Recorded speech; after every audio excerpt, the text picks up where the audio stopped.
Hey, gang, this week's episode is brought to you by Royal Retros, the king of throwbacks. Hey, if you're looking for teams and leagues that don't exist anymore, but you'd like to remember them in high-quality jersey or uniform format, hey, some of those teams were legendary. Some of them were disasters, but they all live at Royal Retros. Check them out. RoyalRetros.com. Use that promo code SEATS for 10% off all of your purchases. Check them out now. And now, check out this episode. Normie Drucker hands the ball to Byron Beck. Over to Simpson. 33 seconds to go. 4-point lead by New York. Thompson puts it up. No! Rebound Julius. 24 seconds to the championship. 2-0. Williamson. 15 seconds to the championship. Williamson has the ball. 10 seconds to the championship. Skinner has the ball. 5 seconds to the championship. Rick Jones, it's all over. It's all over with 3 seconds to go. And the crowd storms onto the court. 1 second, the clock is out, and the ball game's over.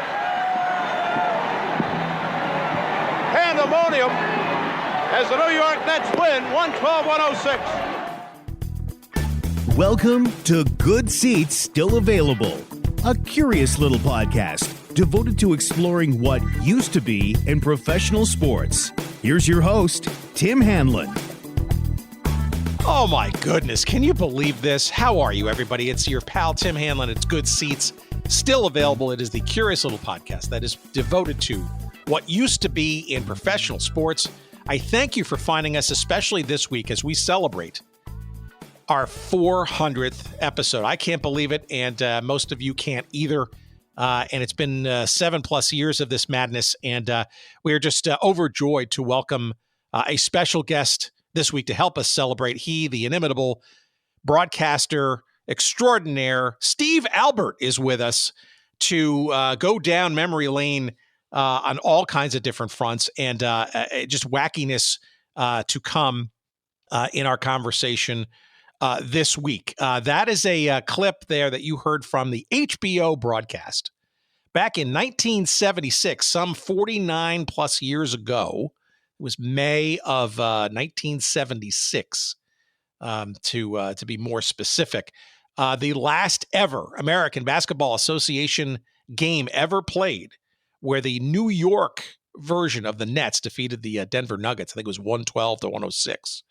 At the Nassau Veterans Memorial Coliseum there in Uniondale, Long Island, still there in refurbished fashion. Maybe it's even named differently now. I frankly forgot. One of the more iconic calls and historic games in the history of Steve Albert's illustrious broadcast career. And that's saying something considering the family from which he comes from, right? You may remember we had his nephew, the great Kenny Albert, an Iron Man of the modern era, if you will. I wouldn't even call it modern era. It's just he's, I think, now the second, has called more games on a national basis. And this doesn't include all the local games he's called, Kenny.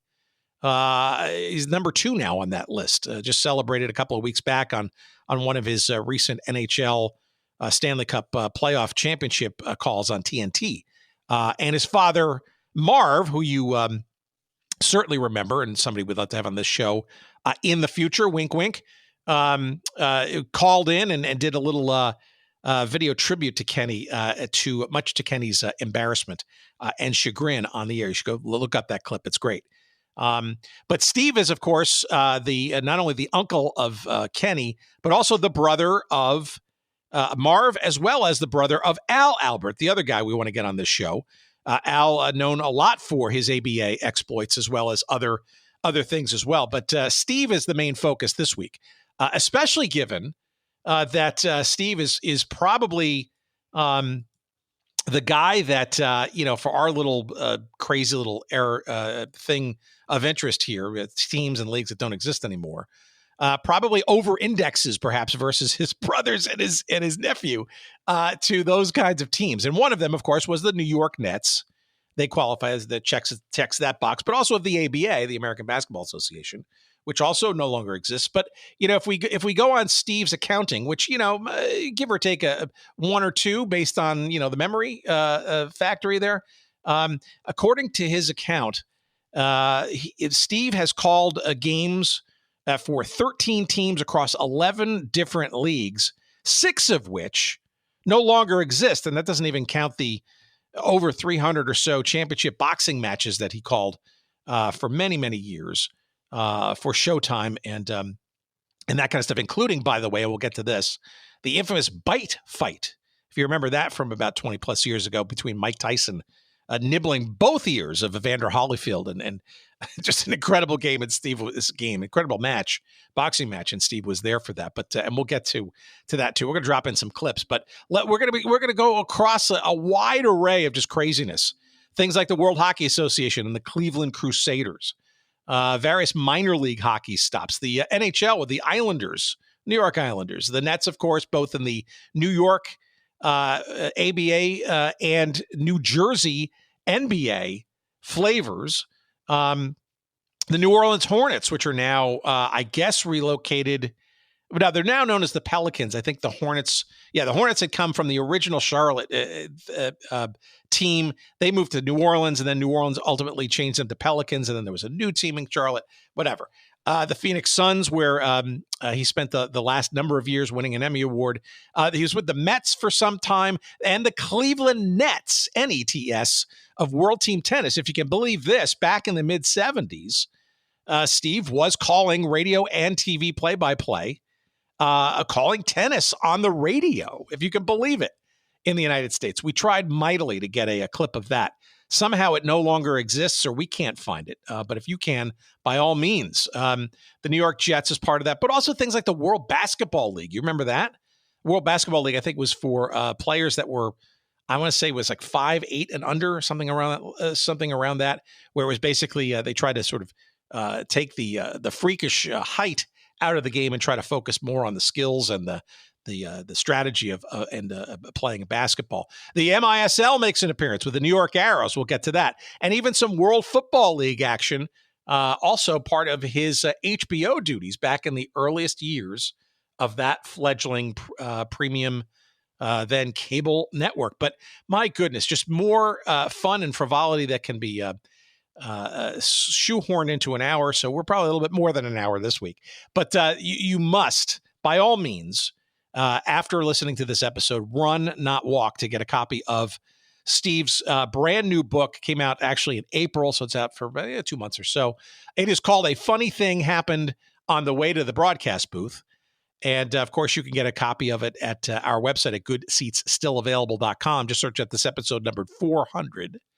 Really easy to remember, right? The number 400. And you will get, courtesy of our affiliate friends at Amazon, through a convenient link or two, to give us some shekels of referral of either the hardcover, paperback, or even Kindle versions of this great book, which will have you laughing out loud and having you will be scratching your head and just wondering just how these kinds of things actually could have happened. And I'm not going to waste any more time. We're going to get right into our conversation. And you will hear very quickly that Steve has not lost a beat in his, he's got professional chops, and his, it's almost like he's in the booth in this conversation, and we wouldn't have it any other way. So let's waste no more time. Let's get right to it. Here's our just a tremendous conversation with the great Steve Albert. Please, as always, enjoy.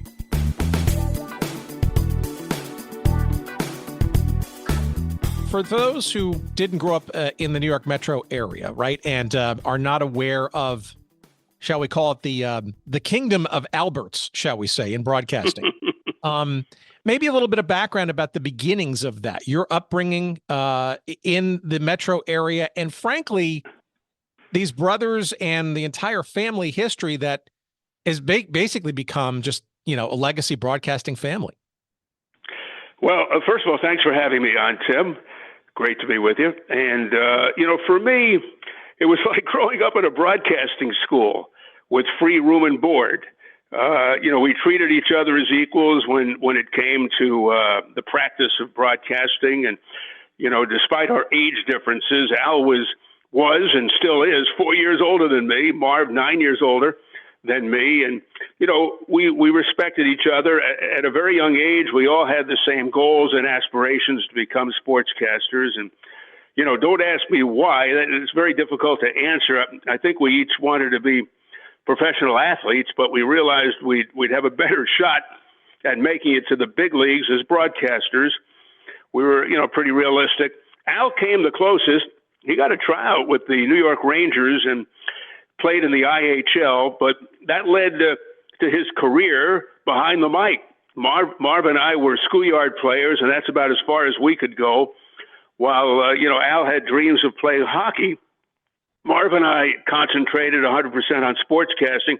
Al eventually came around, and his short-lived, pro hockey career actually paid off in terms of his broadcasting career, as my book describes. But we actually got it all going, Tim, in a little room of our house in Brooklyn, New York.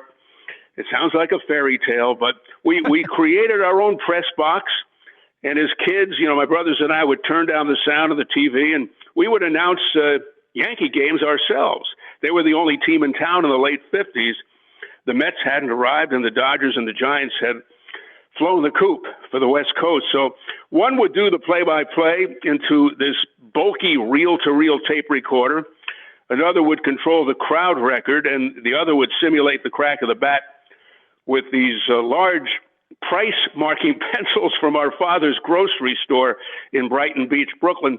Then we'd kind of rotate around so each one of us got a chance to do play-by-play. Then we'd go down to the basement to announce our ping pong games.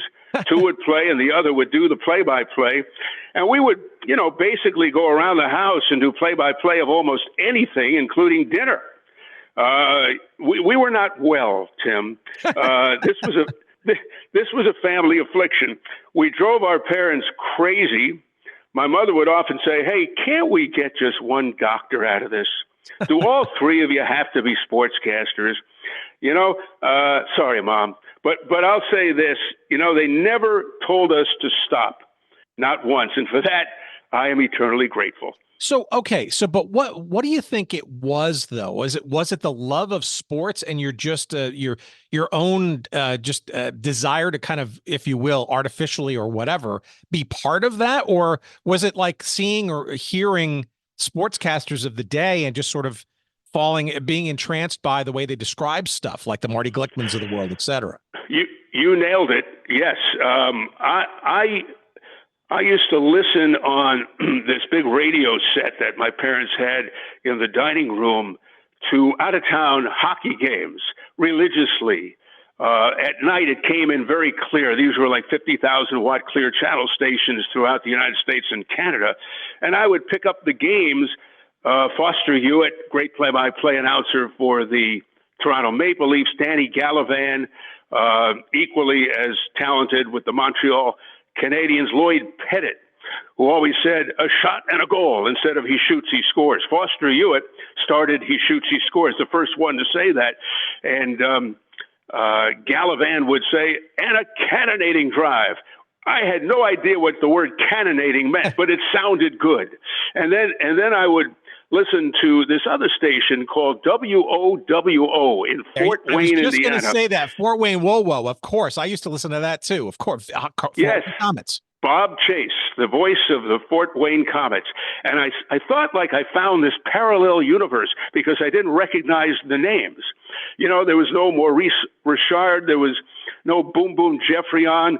And all of a sudden I heard these names that didn't sound familiar to me. And I said, who are these guys? It was the minor leagues, of course. It was the International Hockey League. So I would listen to, it was like a symphony. I was enamored with the vocabulary and the cadence of hockey play-by-play, probably more than any other sport. And it just devoured me. It sucked me in. And I said, this is what I want to do when I grow up. And that's also, I think, part of, I'm guessing, a little bit of the theater of the mind thing of radio, especially during that era, right? Where at nighttime, depending on the clouds and the ionosphere, et cetera, right? The way that certain 50,000 watt or then some signals could hit New York metropolitan area radio. I mean, to pull in these signals from all these I guess in the early years, right? These sort of magical places that I doubt you knew where Fort Wayne, Indiana was on a map, but it's magical, No. right?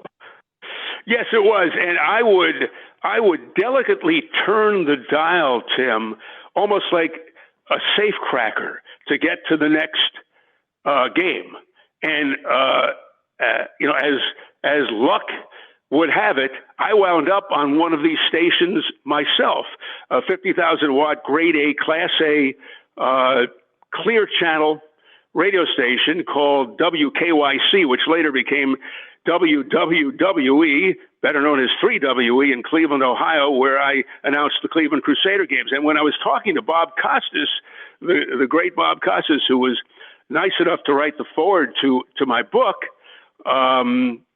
he was telling me, I was telling him first that I used to pick him up when I was in my first year in Cleveland, when he announced for the Spirits of St. Louis in the ABA.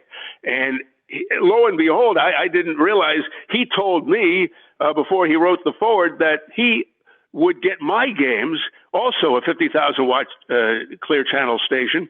So he would listen to me doing the Crusaders, and I would listen to him doing the Spirits of St. Louis. He was on that great station, KMOX, another 50,000 watt clear station. So those were magical stations to kids who wanted to grow up to be sportscasters, play-by-play guys. All right, so you're a kid, but you're also doing some stuff like in the realm, right? You're a ball boy for the Knicks, if I have that right, the old MSG. Yes.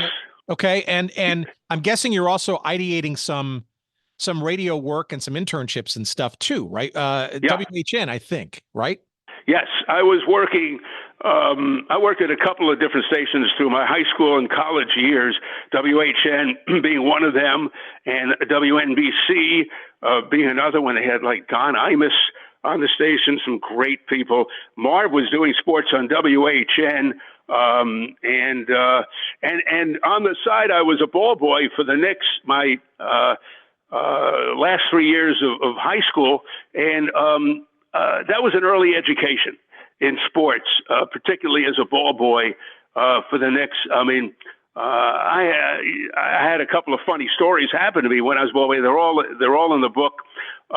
Yeah, and by the way, we want to get people to buy the book, of course. So we don't want you to give all the stories away, but of course, whatever you think is helpful, of course.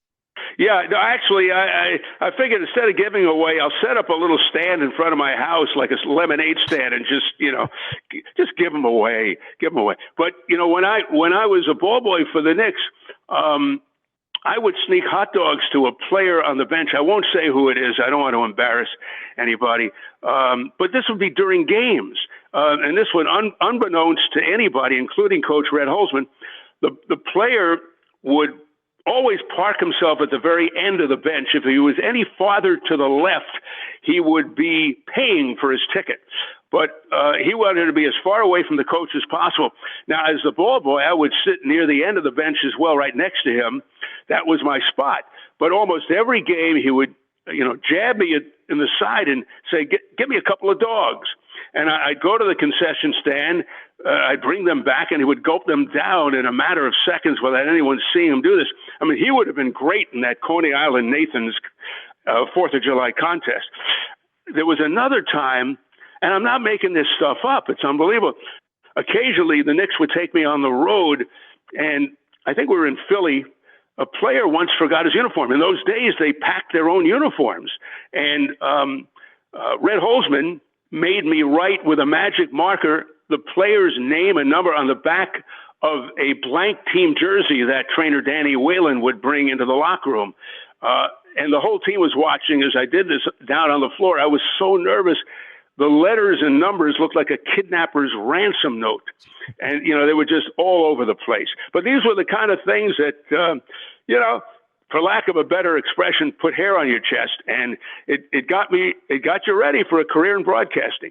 Hands-on, right? And so all right, so let's tell us about your college experience, because I get the sense that you were kind of already doing the gig stuff, both officially within the university structure, but also kind of outside of it as well. I mean, it seems like you had a fairly well-formed notion about maybe how to start hustling, what this career might look like beyond just going to the classes. Well, Tim, I mean, I grew up really fast in college in terms of broadcasting. The first thing I did, excuse me, was go to the campus radio station for a job. I just dropped my bags when I arrived from Brooklyn into Kent, Ohio. I went to Kent State, and I was off and running. I started the hockey team at Kent State as a junior, and that in itself was an amazing education, dealing with all the ups and downs of that incredible experience. Definitely prepared me for what was to come as a professional. There were many highs and lows, many exhilarating things that happened, many disappointments. And as a result of that, there were little or no surprises by the time I got to the professional ranks of broadcasting. A couple of examples: just getting students to the ice for our tryout, getting somebody to coach the team, getting the game broadcasts on the air. The key reason I started the team was so I could appoint myself as the play-by-play announcer to get experience calling hockey. There was no guarantee. If you went to a big-time hockey school, you would probably have to be waiting in the wings for who knows how many years, and then you might not even get it after all that waiting. You'd be an understudy throughout college, and you wouldn't be able to pick up that experience. But by starting the team myself, I made myself the announcer, not out of selfishness, but it's because I had this passion. But there were so many crazy things that we had to get people into the arena on game nights. Then we had these crazy situations like, for example, opening night, our first game, our uniforms didn't arrive. And, we can't look like a bunch of misfits and ragamuffins on the ice. It wouldn't have been very good for credibility. So we had to borrow the football team's practice jersey. So we got that done. Then we had a packed house one night. Our opposition was the University of Buffalo, a pretty good name school, and they got stranded in a snowstorm on the turnpike. So to keep the fans in their seats, I convinced my roommate, who happened to be an aspiring comedian, to come to the arena to perform on the ice. And the poor guy was booed off the ice, and I think I set his career back 10 years. We once did a 3-hour broadcast on the road at Ohio University and found out after the game we never got on the air. Not one syllable on the air. And so all that stuff definitely builds character, and it prepares you, for the pitfalls that lie ahead as a pro. Well, what was the broadcasting situation on campus? Was the station decent? Was it kind of ragtag? What did you kind of walk into when it came to radio broadcasting there? It was great. One of the real pluses of Kent State was their radio and TV curriculum, and they had a really beautiful setup. WKSU Radio and WKSU TV. They had a gentleman there named Dr. John Weiser who ran the show. And the funny thing is, when I first approached Dr. Weiser to ask him if we could broadcast the hockey games, he was not in favor of it. He was into classical music and things like that. And so I went back to our coach and I said, "Hey, Coach, this is the whole reason I started the team. I want to get these games on the air so I can practice play-by-play." And he was great. He marched the whole team into this narrow office, where Dr. Weiser did his work. And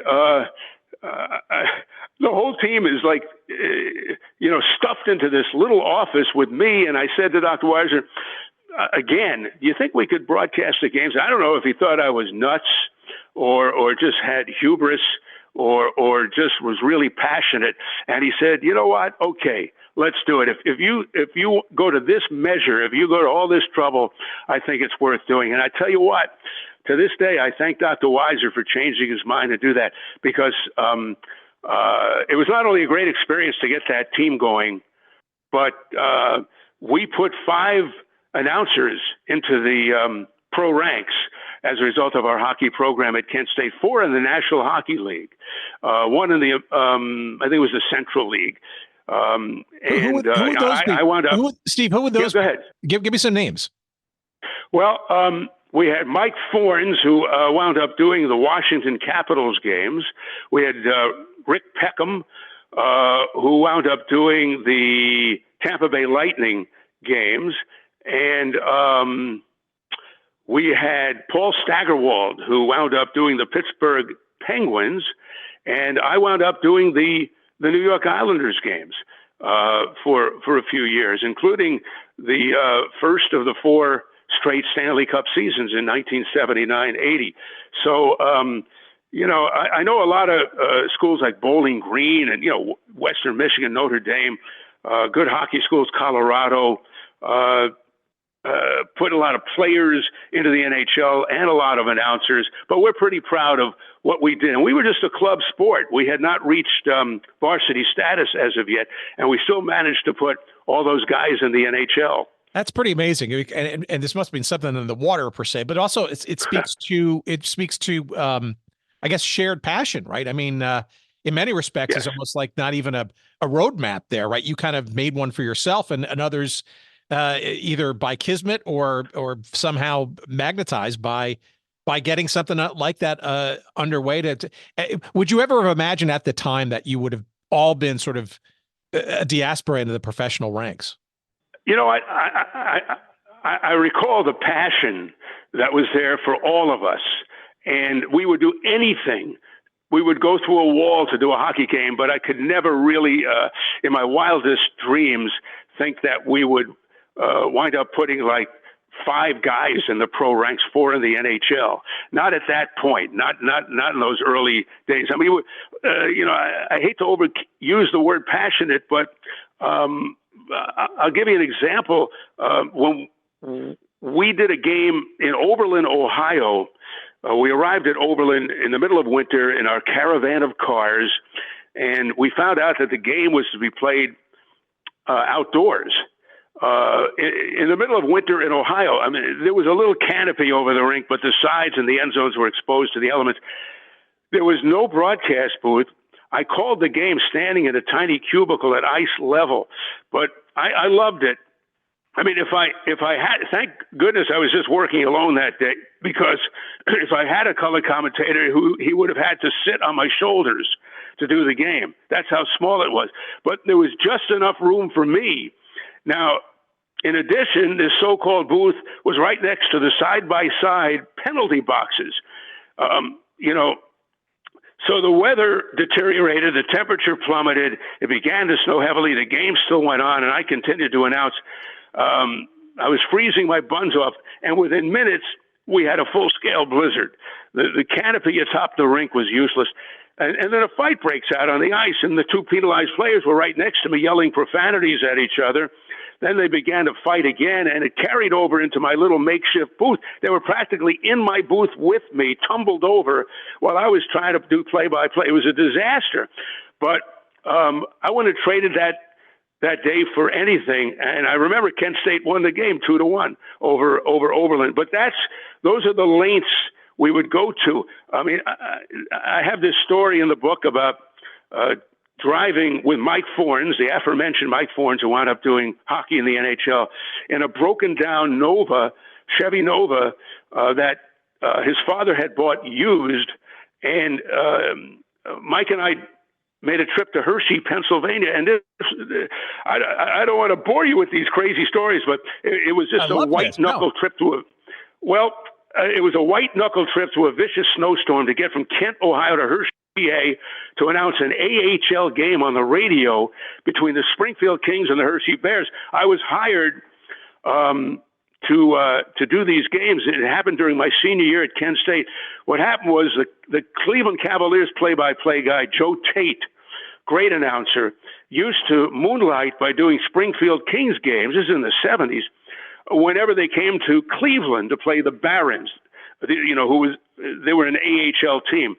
Joe had a couple of schedule conflicts. He asked me if I could take his place. He heard that I was doing the games at Kent State. So he said it paid $250 a game. I mean, I would have paid them $250 if I had it. That's a lot of pizza money for a student. So the only catch, the games were to be done on a landline telephone. not with a traditional microphone. Also, you worked alone, and there was no radio engineer. And I said, no problem. I mean, I would have done it standing on my head with two paper Dixie cups and a string. But cutting to the chase, I borrowed Mike's car on the condition that I would bring him along as my statistician. So we're driving along in this 62 used Chevy Nova. This was a rattle trap. It had a broken speedometer and many other problems, and we weren't even sure we would survive the storm. Mike came down with scarlet fever during the trip and wound up after the trip spending 5 days in the Kent State Health Center. We made it to Hershey. We got there on time to announce the game, and with just minutes to spare. There's a lot more to the story, and you'll have to get the book. No, of course you will. Yeah, and that's insanity. But when you look in retrospect, but what preparation? I guess. I mean, you hinted at it before, right? I mean, the all kinds of craziness, right? Gives you a reality check, I guess, perhaps, about what's to come in the professional thing. So Springfield was essentially the King's calls that you did while you were essentially still in college, right? Right. I was hired by a station called WMAS in Springfield. What they did that to, I guess, as a cost-saving measure. They wouldn't have to have one announcer do their home games and road games and pay a full salary. So they would hire out announcers regionally on the road and pay them a flat rate, just like they did with Joe Tate and myself. Kind of like being a stringer, if you will, for the AP to do a game coverage, right? Back in the day when they had newspapers. Remember? Correct. Sure. But okay. So I guess what I'm trying to get at is give us a sense of what your so you're obviously lucky and or good enough, right, to start already tasting a little bit of professional experience, right? But how do you segue that into and or what are you thinking about how to get that first real full gig coming out of college? Well, you have to do what everybody else does that has an interest in becoming a play-by-play announcer. You have to send out your resume and tapes to all these various minor league teams. You have to be realistic. You're not going straight to the NHL at the age of 21, 22, right out of college. You need some experience. So that's exactly what I did. I went back home to Brooklyn after my final year at Kent State, and I sent all these tapes and resumes out, but lo and behold, heard nothing. And we were coming to the end of the summer, and hockey season was just only weeks away, and I figured I'm going to wind up working, not that there's anything wrong with this, but I'm going to wind up working in my father's grocery store, stocking shelves and delivering groceries if nothing works out. But I got lucky. I got a nibble at the very end of summer. This is like late August, going into the fall.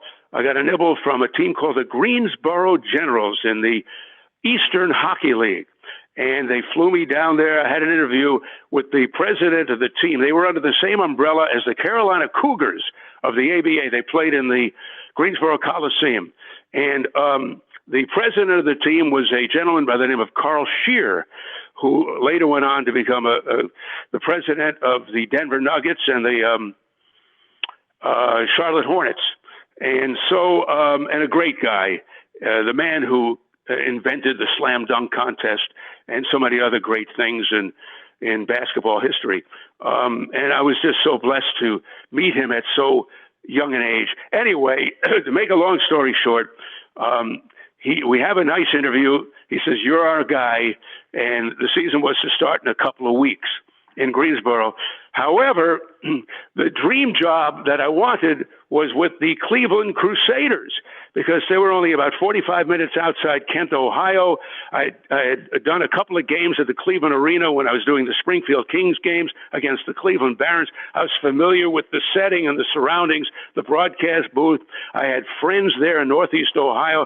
It was my second home. I said, oh, man, wouldn't that be great to announce for the Cleveland Crusaders and be a colleague of Joe Tate, who was really an early mentor for me, aside from my brothers. But didn't hear a word. Put it in context. The Crusaders were a World Hockey Association franchise, right? So this is a relatively new-ish and phenomenon in Cleveland, having a professional top-tier hockey team. That is exactly correct, and the World Hockey Association was something completely new. The fans of Cleveland were starving for anything but minor league hockey for years. Since the 1930s, they had experienced only minor league hockey with the Cleveland Barons, and they thought they were a major league town. Now, they didn't get an NHL franchise. They did later on, and ironically named them the Cleveland Barons, but they only lasted for a few years. But that was later on. But at this point in time, they only had minor league hockey. But to them, the WHA was the big time, was the big leagues, and they had raided the NHL.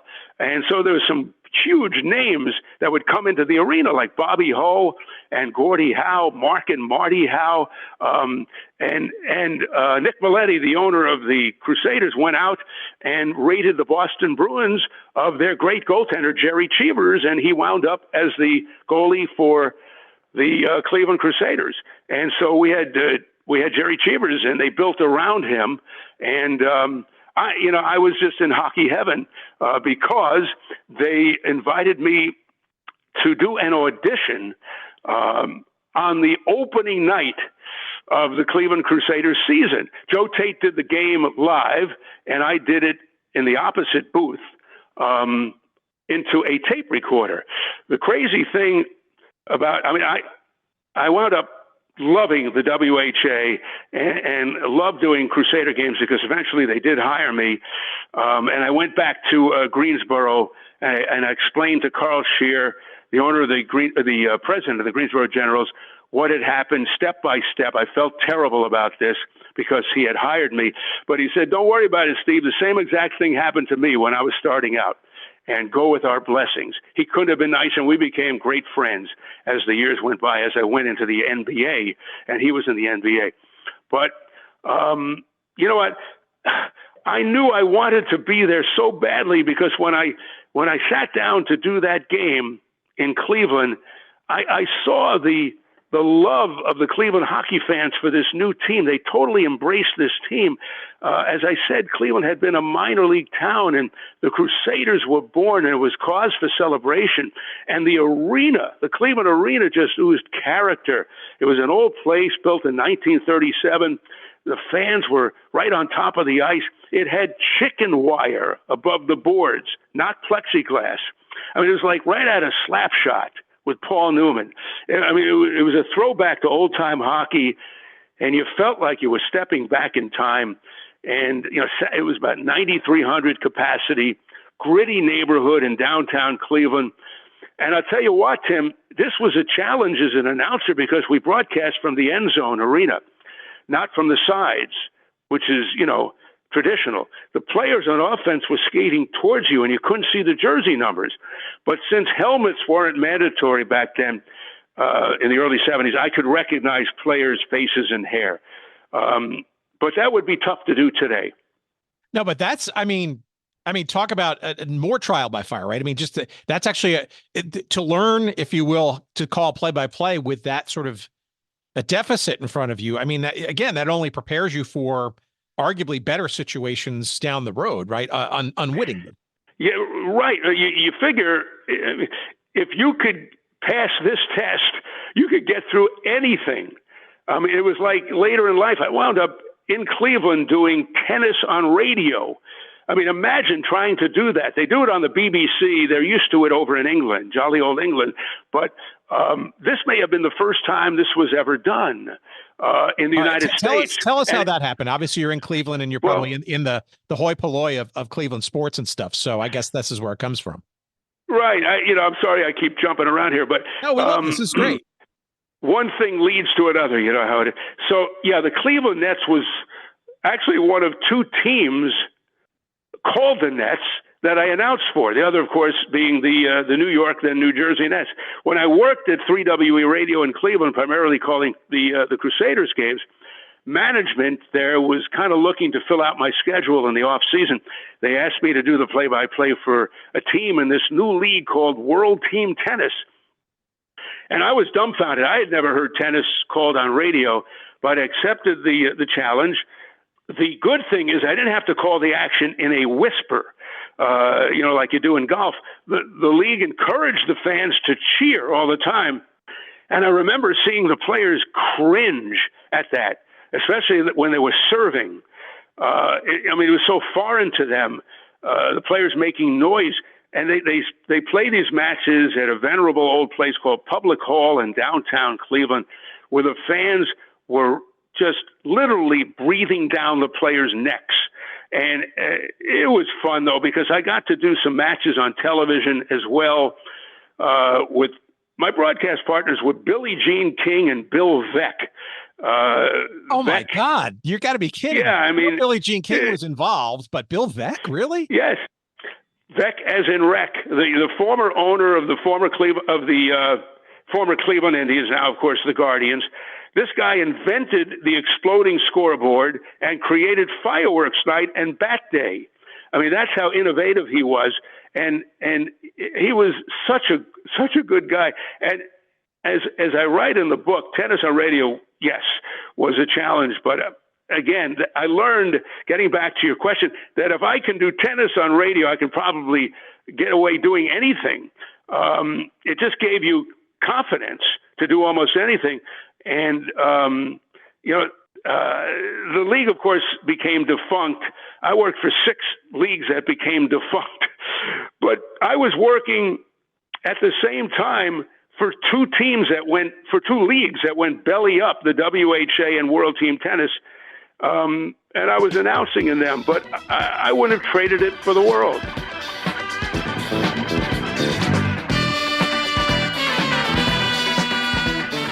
All right, what's this? Royal Retros. All right, longtime fans of this show may remember a little site that we used to promote the heck out of called 503 Sports. Well, not only are they still around, they are now known as Royal Retros. RoyalRetros.com, the king of throwbacks. And like the name implies, the highest quality jerseys and hats and apparel and all kinds of stuff related to various teams and leagues and situations that we love to obsess about here on this show. And I'm talking about getting jerseys with your name and number on the back of them, customized to your liking for the WHA or old NHL hockey teams that may not exist anymore. Perhaps it's a Federal League team from way back or a Negro League team. Maybe you're just enamored with the various football leagues of the past, like the Arena League or the All-American Football Conference or the original UFL, United Football League. Yes, you can get all of those teams in all kinds of colors, away jerseys, home jerseys. You want to put your name on them. You want to make sure you got the official patch on the side.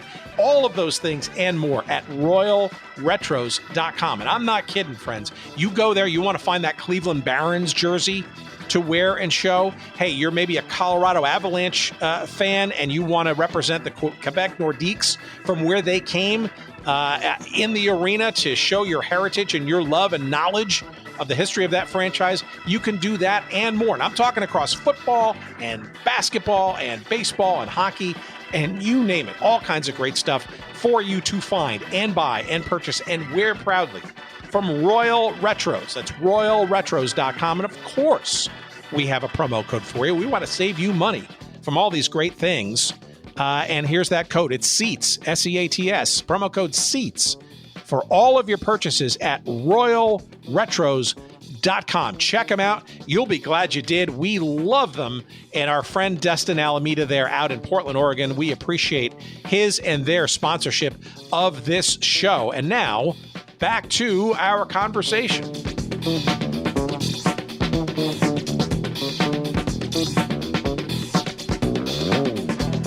that also speaks to, now we're talking about the early to mid 1970s, right? That speaks to a couple of things. Number one, that's a lot of people sort of look back somewhat gauzily as sort of an interesting heyday, if you will, of pro sports, because there were so many challenger leagues and so much expansionary thinking and new teams and new markets and all that kind of stuff. I'd have to think that in retrospect, it just had to be, these are gigs, right? And it's not for you to figure out whether these leagues and teams are going to stick around or go belly up and stuff. You just know that you've got a gig opportunity to get better, maybe stick around, or maybe just use as a launching pad to perhaps other things down the road, right? Tim, it's like an acting role in a way. You don't know if the movie is going to bomb or the play on Broadway is going to bomb or the TV series is going to bomb. But if you're hired to do a job, you know, and you read the script and you think it's worthwhile, you do it. And you have no control over how it's going to go. You know, this went for what I was just talking about, World Team Tennis. It went for the World Basketball League. It went for the Major Indoor Soccer League. It went for the World Football League. It went for the ABA, the WHA. I mean, it was just incredibly good experience. And with the World Basketball League, it's like I had plenty to do already. I mean, I was, you know, anchoring sports on the news. I was doing NBA basketball at the time. But in the summers, things kind of simmered down a little bit, particularly as far as play-by-play was concerned. And the WBL came calling, and they explained what the concept was and everything like that. And I kind of said, this could be fun. And so I wound up doing a few summers of WBL. It was a Game of the Week series on something called Sports Channel America. Sure. One of the league's founders was Bob Cousy, the old Celtic great. Still with us, by the way. He's in his mid-90s. Oh, yes, in his 90s, still kicking. Another great guy. And my on-air cohort, they told me, was a gentleman named Mike Rice, former coach at Duquesne, who went on to do many years on TV with the Portland Trail Blazers, one of the funniest people I ever met in sports. And what it was they only allowed players who were 6'5" or under. So they played under the basket. You didn't have all the dunking. You had, you know, good sharing of the ball and unselfishness and team play like it used to be. Sports Channel America's coverage of the World Basketball League All-Star Game will continue after these words. Welcome back to Bigley Center in Youngstown, Ohio. A very exciting finish to the three-point shootout in front of a capacity crowd. Freddie Cofield, the winner. We're getting ready right now for the slam dunk competition featuring the explosive players of the World Basketball League. Mike Rice, who will change positions, relocating to a spot under the basket to provide a bird's eye view. Hopefully Mike has slam dunk insurance. But a capacity crowd, they might have upwards of 8,000 here tonight at the Bigley Center in Youngstown, Ohio, following the slam dunk competition at around 9 p.m. Eastern time. We will have the East-West WBL All-Star Game. Right now, standing by to introduce the slam dunkers is PA man Pete Gabriel. And, you know, it had guys like Tim Legler, now a broadcaster at ESPN. Mario Ellie wound up being a really good player. John Starks, former, you know, player for the Knicks. And Scotty Brooks, who went on to become a terrific coach of the year with Oklahoma City. And there were teams like the Las Vegas Silver Streaks, the Youngstown Pride, the Worcester Counts. They were named the Counts because one of the owners was former pitcher John Montefusco, whose nickname was the Count. Yes, so he named the team after himself. The Calgary 88s, the Erie Wave, the Illinois Express. And I got a quick story. In Springfield, Illinois, which was the final resting place of Abraham Lincoln, that day, it almost became the final resting place for the World Basketball League. We had a telecast there, and shortly before airtime, we noticed that there was nobody in the stands. Nobody. It was embarrassing. Minutes before tip-off, and as the anthem was being played, suddenly, out of nowhere, people came pouring into the arena. Curiously, these people were on crutches They were in wheelchairs. They were using, canes. Many of them were wearing hospital gowns. And the team apparently had emptied out most of the medical facilities in town and rushed them to the game in droves and, in buses. And just like that, the place was pretty well packed. I never saw anything like it. And these are the experiences you take away from these situations. That's why I had to write this book, A Funny Thing Happened on the Way to the Broadcast Booth. And it just went on and on and on. I started jotting these things down, figuring, hey, maybe someday this will come in handy. The World Football League, for example. I don't have a lot in the book about the WFL because I was only there for a cup of coffee because the league folded. Everybody was there for a cup of coffee, but I digress. Exactly. You're right. It folded midway through the second season in 1975, right in the middle of the season. They didn't even wait till the season to end.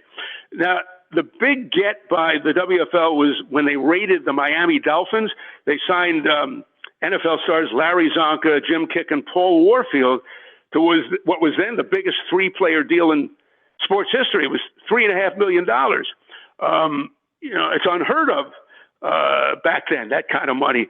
And they were signed by the Toronto Northmen, who moved to Memphis and became the Memphis Southmen. And I did play-by-play for the WFL on this fledgling little cable network known as Home Box Office. Oh, which is now, of course, HBO. Yeah, I didn't realize this. So, because we've had so quick parenthetical. We had a guy named Howard Zuckerberg, mm-hmm. who was one of the original producers from the old TBS television network, the over-the-air thing. Right. And we also had they were also had Larry Zonka on too, so he's very familiar with that story too. But I had forgotten that HBO had gotten a taste of the WFL as well. I didn't know that, and that's part of it. We just did like a bunch of games, and you mentioned Zonka. My only connection in the book regarding this with Larry Zonka, well after he retired, I shot a series of Miller Lite commercials with Larry and a host of other former football greats, where I played the role of the announcer, and it was great because it was like 3 or 4 commercials. The famous catchphrase "Tastes great, less filling." It also starred the late great George Wendt from Cheers and Richard Mall, who played Bull on Night Court. But I got to know Larry a little bit during that long week in L.A., and he was a terrific guy. And these are just wonderful experiences. The MISL is another one. There was so much information I tried to put in this book that I barely even mentioned the Major Indoor Soccer League. I just didn't have room for it. I announced, I think, a couple of seasons for the New York Arrows, who played at the Nassau Coliseum. And I mentioned in the book that I suffered from a case of whiplash as a result of announcing these games because the goals were happening at a fast and furious pace. And you don't think about that with soccer. From the Checker Dome in St. Louis, Missouri, Sports Channel presents New York Arrows Soccer. Tonight, the New York Arrows beat the St. Louis Steamers in Game 4 of this best-of-5 Major Indoor Soccer League Championship Series. This was the scene this past Friday, May 21st, Game 3. Shep Messing saving the day for the Arrows in the final seconds of the fourth quarter. The score deadlocked at 8-8. Stupendous exhibition of goalkeeping by Shep, turning away shot after point-blank shot, keeping the Arrows' hopes alive, sending the contest into overtime. And then 4:13 into the extra session. Franz Salat gets it over to Steve Jungle. He puts it behind Slobo Ilieski. The Arrows pull it out 9-8. The celebration is on as a playoff record crowd of 18,160 went home disappointed. And hello again, everybody. I'm Steve Albert along with Nick Sletar. And welcome back to the Checker Dome here in St. Louis. Big crowd on hand. Game 4. The Arrows lead the championship series 2-1. A victory tonight. They wrap up their 4th consecutive MISL title. Do you anticipate the same level of intensity as we had in Game 3?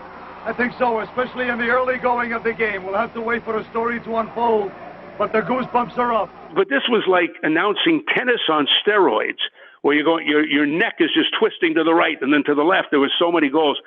It was not traditional soccer where scoring is normally low. I mean, we had scores like 16-12, 14-11. It was like lacrosse. And I recall there was one particular player on the Arrows, perennial scoring leader named Steve Jungle. He led the league in goals every year. His nickname was the Scoring Machine. And I remember he used the boards strategically in his goal scoring prowess.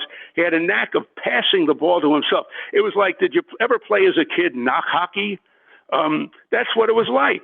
And the other big name I remember on the Arrows was a goalkeeper named Shep Messing. Of course. Always one of the best in the league. So these are great experiences that, you're going to take with you forever. I remember you and Nick Slatar. Remember that name? You as your Yes.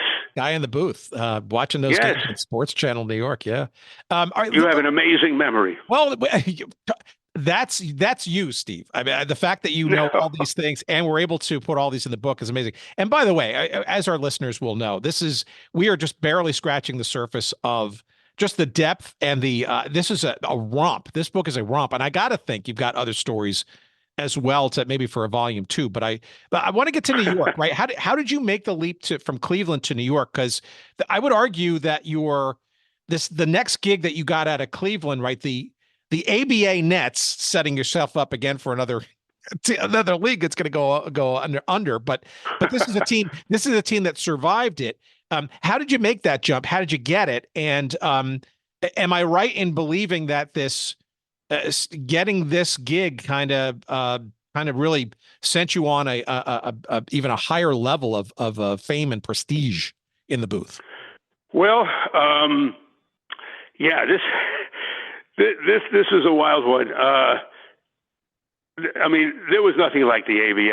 I can't even compare it to anything else, including the NBA. The opportunity arose, Tim, after my 3 years in the World Hockey Association with the Crusaders. I mean, I cherished that job in Cleveland, so this was not an easy decision. But it was a chance to come back home to New York, surrounded by friends and family, and announce for a team that had a guy named Julius Erving, a.k.a. Dr. J, at the time, probably the greatest basketball player on the planet, the Michael Jordan of his time. And also there was the strong possibility of being an announcer in the NBA another year down the road, as there was heavy speculation that the ABA was going to merge with the NBA. And I was only 25 at the time. So I got an interview with a gentleman named Roy Bowe, who was the owner of New York Nets. And it went very well. And next thing I know, he said, "You're our guy." And I replaced my brother, Al, who wound up with the Denver Nuggets. He had left to go to the Denver Nuggets, and I slipped in and took his spot with the New York Nets. Bob Costas, who, as I mentioned earlier, announced for the Spirits of St. Louis, just put it best in the foreword of the book. He said, if ever a league embodied both the ridiculous and the sublime, it was the ABA, which provided both highlights and hijinks on a regular basis. And for a broadcaster, it offered a free pass to the circus, experiences both beautiful and bizarre. And that was the ABA. It was unbelievable. But you also segued that, though, into more traditional sportscasting roles at local TV stations in New York as well, right? Yes, I was also working for WCBS TV, Channel 2 in New York, and I started out doing the weekends, and then graduated to the weekdays, and that led to other adventures, because while I was doing the 6 o'clock news sportscast, which went on about 6:25, I was also the home play-by-play announcer for the New York Islanders, and was not easy to get from West 57th Street between 10th and 11th Avenue in Manhattan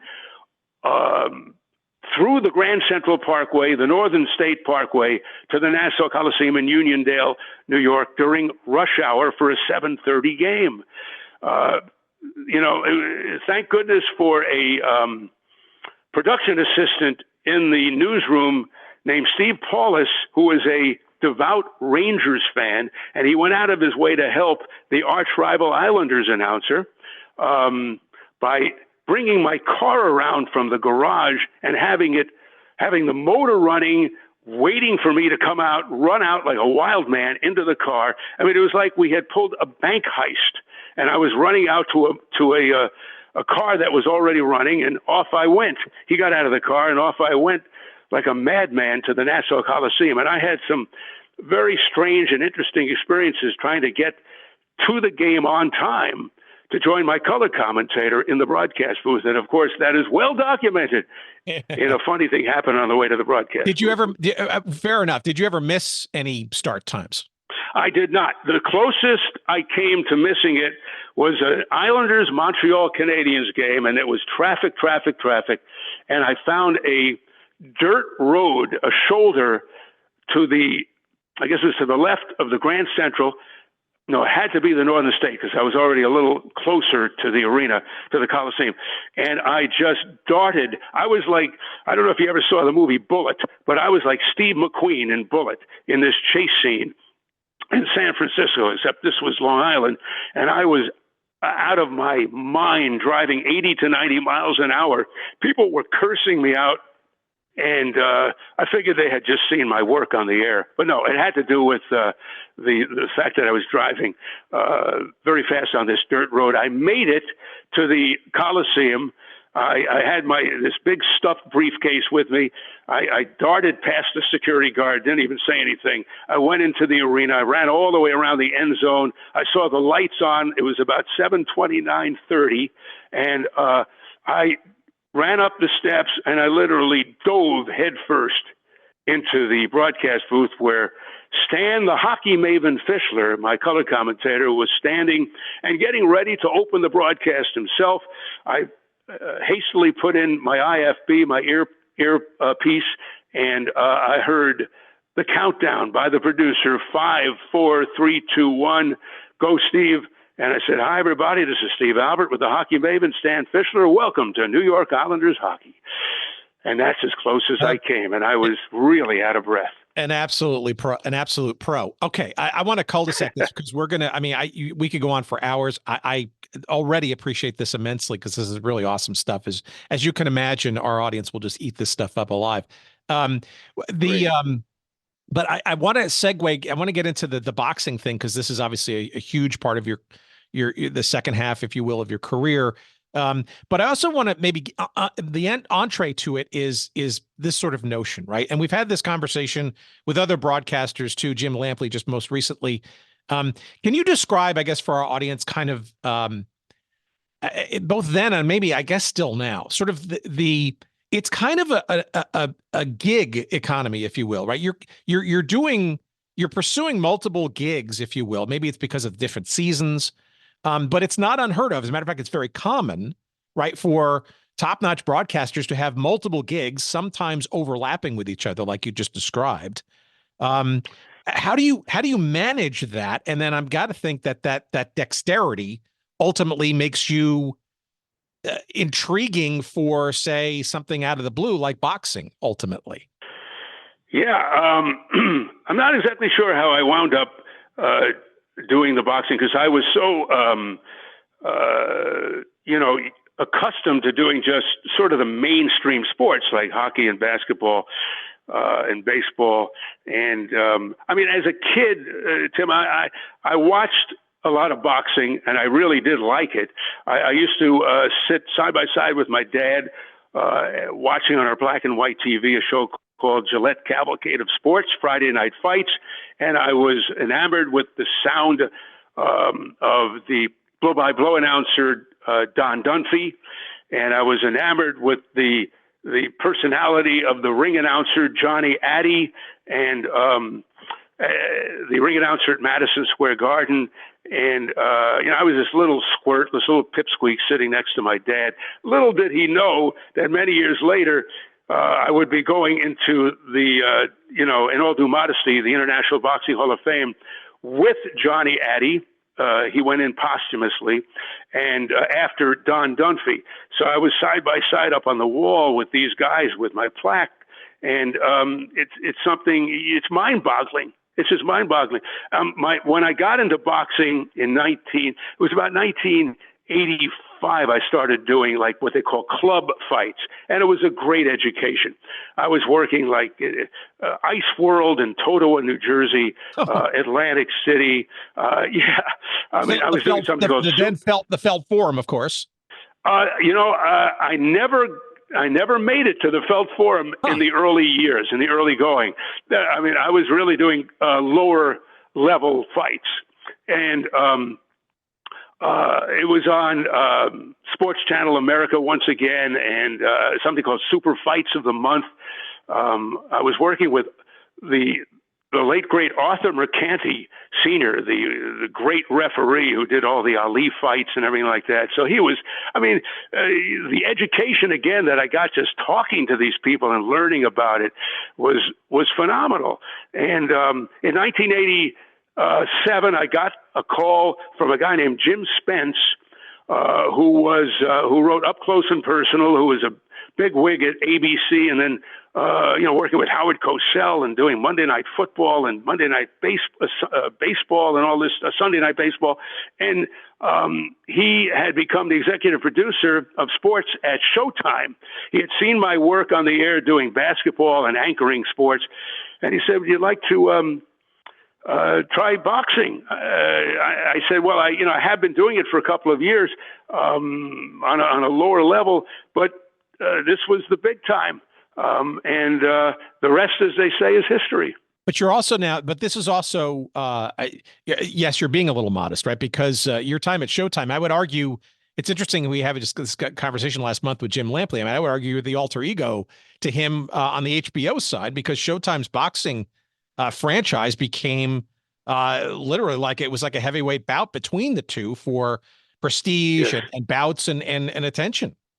Big deal. Yeah, it was. There's no question about it. And I didn't get caught up in that so much myself. I just was concentrating on doing the blow by blow to the best of my ability. I didn't get caught up in all that political stuff and all that network TV stuff. I let that for the executives. And so, I got to work with like the fight doctor, Ferdy Pacheco, and Bobby Ches, and Al Bernstein, Antonio Tarver, Steve Farhood, even Mike Tyson did some of our color while he was fighting. And so it was just unbelievable. But, after in the 90s, we started to gain some traction and gain some ground, and particularly with the infamous bite fight that really put us over the top and got a lot of eyeballs tuning in. All right, just quickly a little bit. What was your sense of what was going on with that incident? Did you know at the time that something as bizarre like that had happened, or was it uncertainty or commotion? Like, what was going through your mind when Tyson's biting Holyfield's ear? I mean, set the tone for those who are unfamiliar.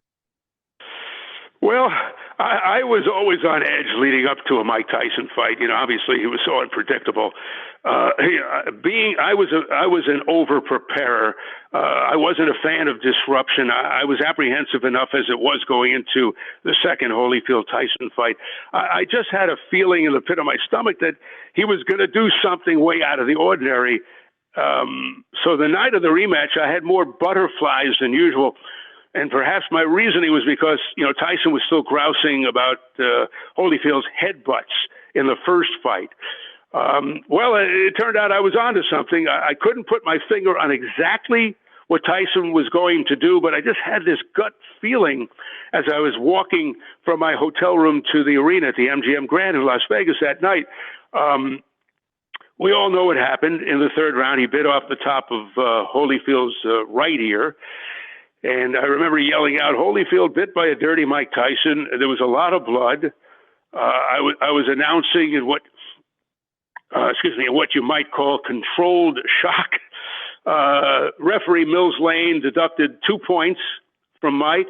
Then Tyson, if you recall, shoved Holyfield from behind, and after a delay, while the authorities conferred, the fight continued, but then moments later, he bites Holyfield's left ear. And the thing is, I found out afterwards, Mills Lane didn't see it, and the fight continued to the bell. Good stiff jab. That's the jab Mike didn't have in the first fight.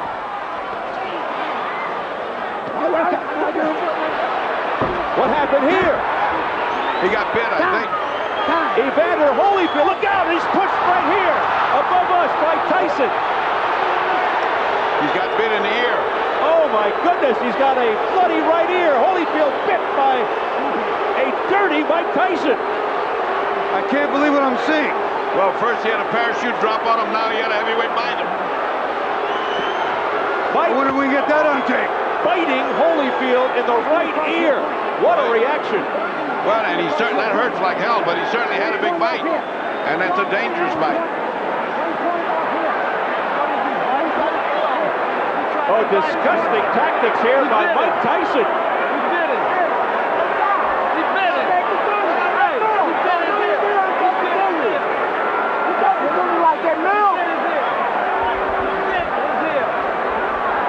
We understand 1 point has been deducted from Tyson for that vicious exhibition.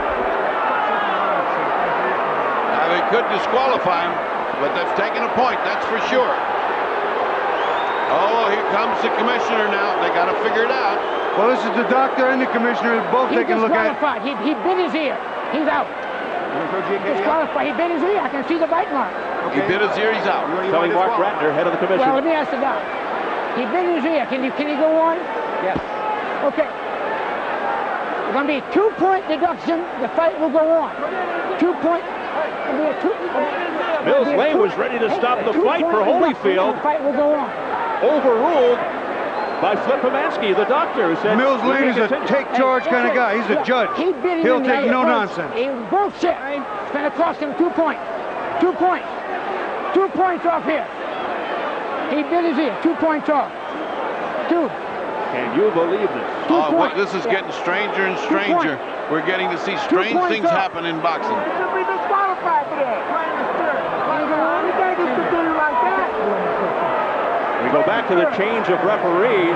I wonder how this would have played in Mitch Halpern's eyes. Oh my goodness.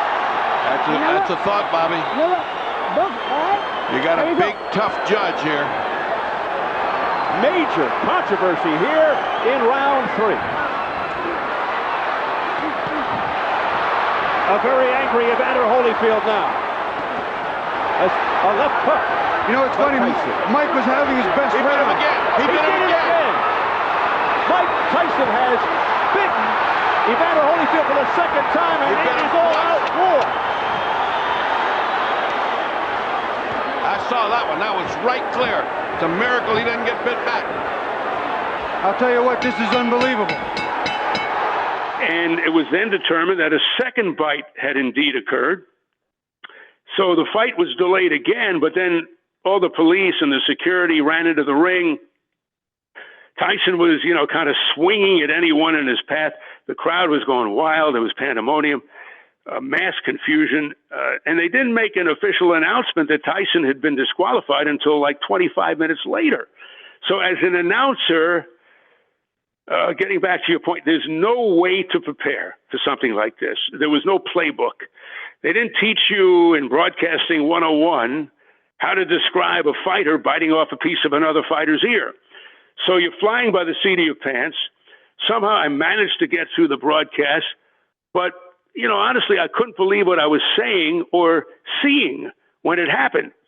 The pay-per-view TV audience was nearly 2 million, including the president, Bill Clinton, because the first question to Clinton at his Monday press conference was, "Did you see the fight?" And the president said, "Yes." And I was horrified. And I remember that I was relieved he wasn't referring to the broadcast. But that was, without question, the most memorable and challenging event I ever called. Well, I'm glad you didn't put that on the cover of this book, Steve, because that would have been a little challenging, I think, for sales. All right, I got two questions to wrap up here, and this has been absolutely amazing, and hopefully we haven't exhausted you to do it. And of course, again, a reminder to our listeners, right? The book this is just scratching the surface. We were talking about ending, the big part of your career with the Suns and finally winning an Emmy and all that validation and stuff, right? Which is just an amazing capstone to an amazing career. So, here are the two general sort of questions here. Number one, has there been any sport or league or property or situation that you didn't have the opportunity to cover, to do play-by-play, that you might have liked to have had the opportunity to do so? And if you could rewind and perhaps get a chance to do so again. Well, not really, Tim. I wish I had a real adventurous answer here for you, but I was so fortunate to be involved in so many different sports. I mean, 7 different sports, 13 leagues, 11 teams. It's like Guinness World Records kind of stuff. I didn't set out to do that, but I would say that I'm very content with how things turned out in terms of the leagues and the sports that I did. I think I just ran out of leagues after a while. I don't know if there's anything else. I would say the only thing, to be a little flippant here, the only thing that I would love to do someday that I never have done is the Puppy Bowl. That runs on the same day as the Super Bowl, because I love dogs. I have a little pet dog here myself who has been very, very cooperative. I haven't heard her bark once all during this interview. I told her to, lay low during the interview. And, but I think the Puppy Bowl would be it. But you know what? If I had an opportunity to go back and call one more game, it might be a Mets game. I did the Mets for 3 years in 79, 80, and 81. And I wrote in a chapter in the book titled A Learning Experience, in which I talk about my first setback. It wasn't all, roses when I was involved in my career. I did have some setbacks. And, I just wasn't ready for it when I was in my 20s to announce Major League Baseball. I didn't have enough experience. I hadn't amassed enough stories to tell on the air. And baseball is a sport of storytelling. I mean, I succeeded the legendary Lindsey Nelson. He was a tough act to follow. Those were difficult times for the Mets, the late 70s, the early 80s. The team was not good. The fans were restless. They were unhappy. It didn't matter what we said on the air. It was a no-win situation. I bounced back from it. I learned from it. And as I write in the book, sometimes you gain wisdom the hard way. How can you learn if you don't fail? So yes, theoretically, I think it would be a Mets game, but realistically, play-by-play has kind of passed me by. Like I say, Tim, old sportscasters never die. They just write books.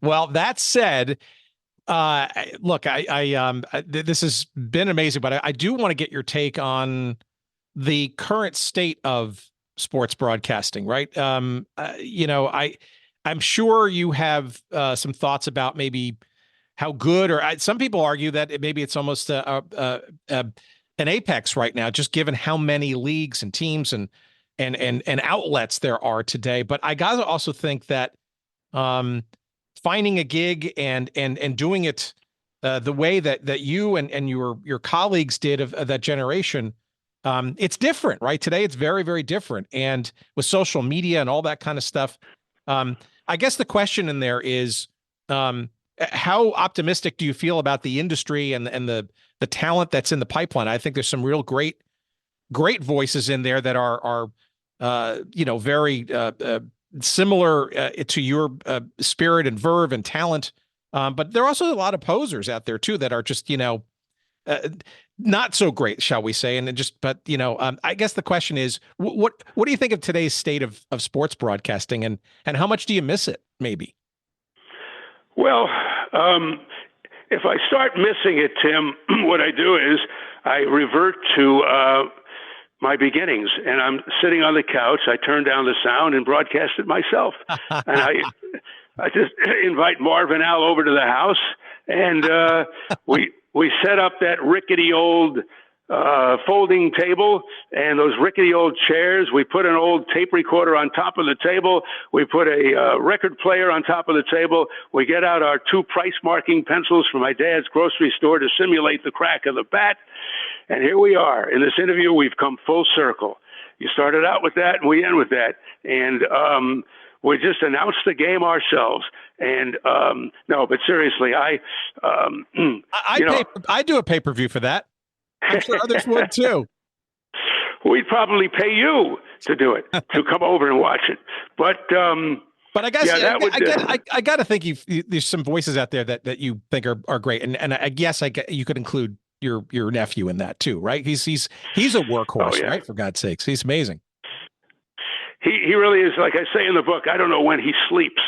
He has the good fortune to be able to sleep on planes, and that was one thing that benefited Marv. He could sleep on planes. I hated to fly, believe it or not.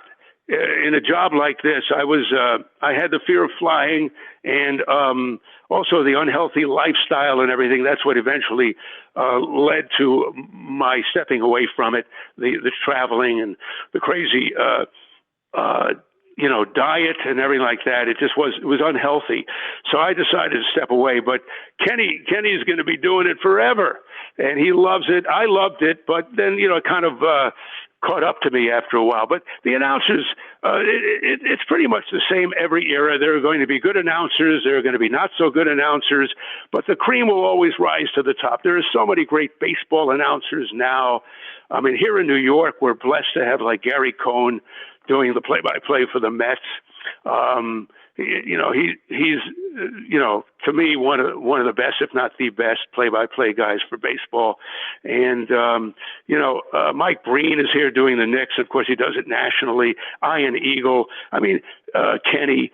So they know what they're doing when they're bringing in people like this to do the play-by-play. And so I think it's just going to go on and on and on. I think there are more opportunities now with the proliferation of streaming and networks and more leagues and more teams, and it just gets bigger and bigger and bigger expansion. So it creates jobs. And so when I was just starting out, there weren't as many jobs, so you really had to fight and claw to get something.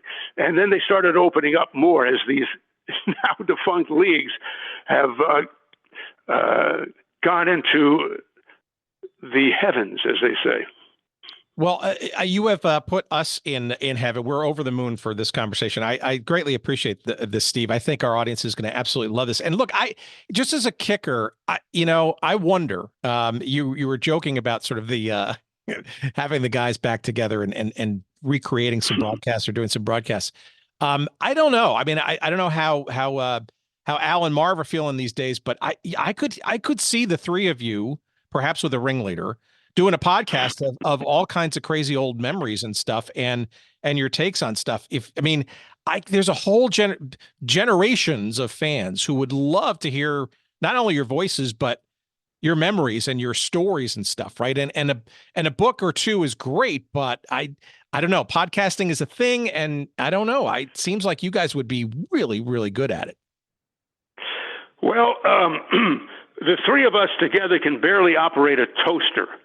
So I'm not sure that we could put a podcast together, but thank you anyway. But it all comes down to pride. I'm really proud of my brothers and my nephew Kenny, that we were, in all due modesty, not only made it in the profession, but I guess you could say excelled in our chosen profession, and hopefully we made a difference.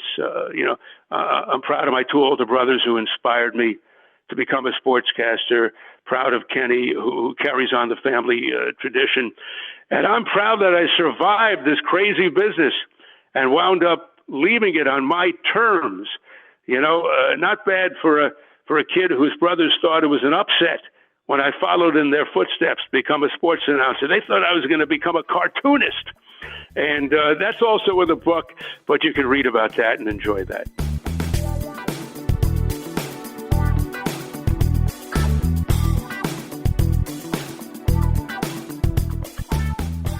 All right, let's see. Checks notes. Kenny, check, episode 320. Steve, check, episode 400, this one. Marv, not quite yet. Al, no. All right, so we got half of the Albert clan here, all four of them that have just graced our airwaves for the last, 60 plus years, and great stuff from Steve, and I didn't know half of this stuff. I bet he didn't either after going through all of this. But I cannot recommend a book more highly. It's just a fun read, laugh out loud, funny, and you'll be taken right down memory lane with specific GPS coordinates in Steve's brand new book called A Funny Thing Happened on the Way to the Broadcast Booth. It is forwarded by Bob Costas, of course, another guy we'd like to get on this show. It is available wherever fine books are found. But of course, if you'd like to do us a favor and give us a couple of shekels of referral love, by all means, go to our website at goodseatsstillavailable.com. Just search up this episode with me and Steve. It's numbered 400. We've done 400 of these. I can't believe it. It's unbelievable.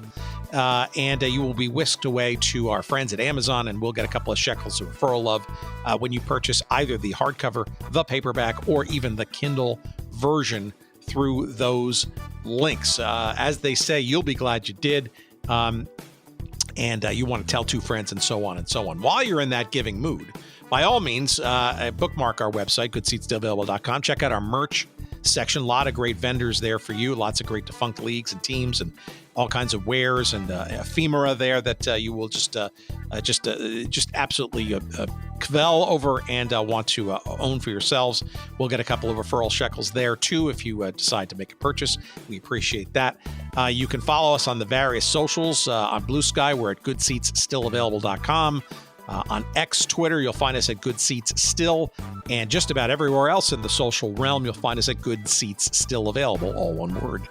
Including, by the way, YouTube, where we also post these episodes. Of course, the best way is to follow and or subscribe wherever you get podcasts to this feed, so that make sure you get every stinking episode, or be able to go back.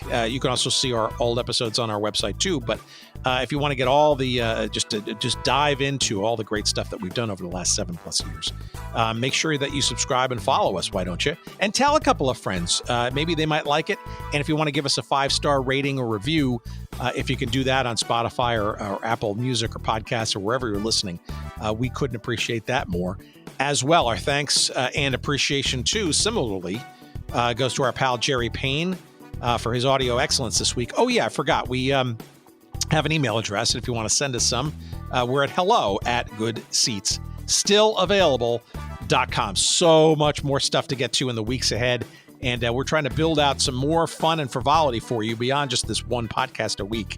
And I hope you're enjoying this little journey as much as I am.